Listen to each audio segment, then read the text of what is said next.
Hello there, my name is David Ogunshola and I'm the CEO of EarlyFounders Labs.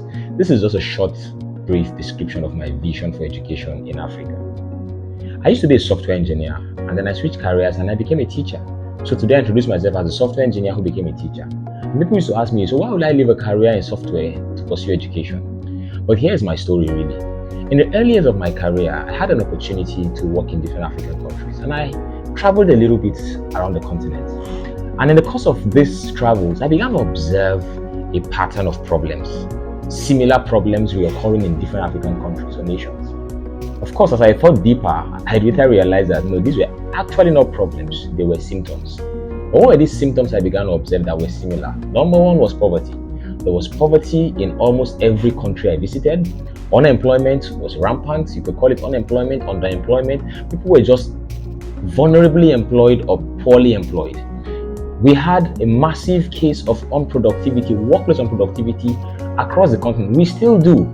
And how does this show up? You can see this in our over-reliance as a continent on raw materials. So we have different countries blessed with natural resources, but we don't even do any mental work on our resources, so we just rely on raw materials. I'll give you a few examples. Our beloved Nigeria and oil. We extract oil, drill crude oil and export it, and import refined oil. Ivory Coast is the world's largest exporter of cocoa, but does not come one in top 10 of the world's exporters of chocolate. Countries that export chocolate don't even have cocoa trees. Cameroon, our neighbor here, has massive cotton farms, but they harvest cotton from the farm into containers and export it to import fabric. Central African Republic, export timber, import furniture. We have many of them, coffee, different things that Africa produces. And I began to think, what's the problem really? Why are we this blessed naturally, but we're having this massive unproductivity as a continent? But like I said, I realized that they're actually not diseases, they were symptoms. And why do I call them symptoms? Symptoms are things that show up when you have a disease. For example, you have malaria, you feel headache. Headache is a symptom, malaria is the disease. You don't treat symptoms, you treat diseases. If you keep treating headache, keep taking Panadol, headache will go temporarily and come back.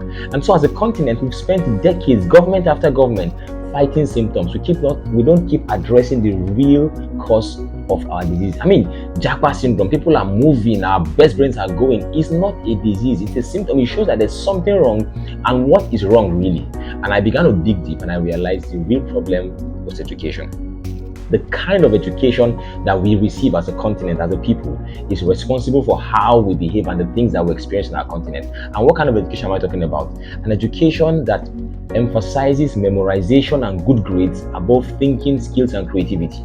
So you go through school and your focus is pass my exams and have good grades. And so we just memorize. You can actually go to a university anywhere in Africa, cram your way through and have a first class. Yet you go out there and you cannot produce. People cannot think. They can't create anything. This is the switch that Africa has to make.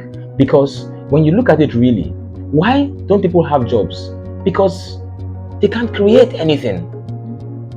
They always told us that every problem is an opportunity in disguise.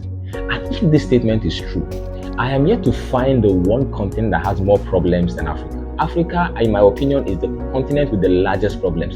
Shouldn't that imply that Africa is the continent that has the most opportunities? Of course. But why are we even migrating to greener pastures? Because as a people, we have not trained our people enough to have the ability to convert problems to opportunities. And what skills do we need? Of course, not good grades. We need the ability to think and the ability to create. So two things are critical here and are missing in Africa. Thinking skills. People don't know how to solve problems because we were never taught how to solve problems, how to think critically, and how to analyze problems. And even when we do, we don't have the skills to build. And so two skills, if we will have Africa live to its potential. And by the way, talking about potential, Africa is expected to produce 40% of the global workforce in 2015, according to McKinsey. If we will live to this potential, we need to mass produce a continent of people who have the ability to think and the ability to build. What do I mean? They can see problems, they can look at these problems and see solutions in these problems. And then they have the skills to build whatever they can imagine. That is the deficit of education in Africa, in my opinion. And this is actually why I decided to pursue a career here. I told myself, okay, David, you can't just keep building software here. Actually, coding is not even the innovation. If you look at it really, any dummy can code. The real innovation is not in the coding, it's in the thinking. But even if you can think through, you need to have the skill to build what you think or what you imagine. And so this is why I'm focused on building Early Founders Labs. It's an innovation, coding, and startup school. Those are the three things I do. Innovation, learn to think; code, learn to build; startup, learn to monetize solutions. I think if we can solve these three problems, we're going to eliminate many of the symptoms we see as a continent. And so at Early Founders Labs, we are focused on solving these three problems for children: innovation, coding, and startup tools for children. Then why children? People ask me that question. Because half of this continent, 50% of Africa, is below the age of 19. In fact, in many African countries, the median age is 17, 14, 15, 16. We are a continent of young people. And I think that we need to prioritize helping our young people to be able to acquire the core skills of thinking, creativity, and building. And this is a summary of my passion, my drive, and my vision for education in Africa. And I'm hoping that through Early Founders Labs, we're able to contribute to solving this problem and make a dent on this continent and help this continent to achieve its true potential. Once again, my name is David Ogunshola, and I'm building Early Founders Labs.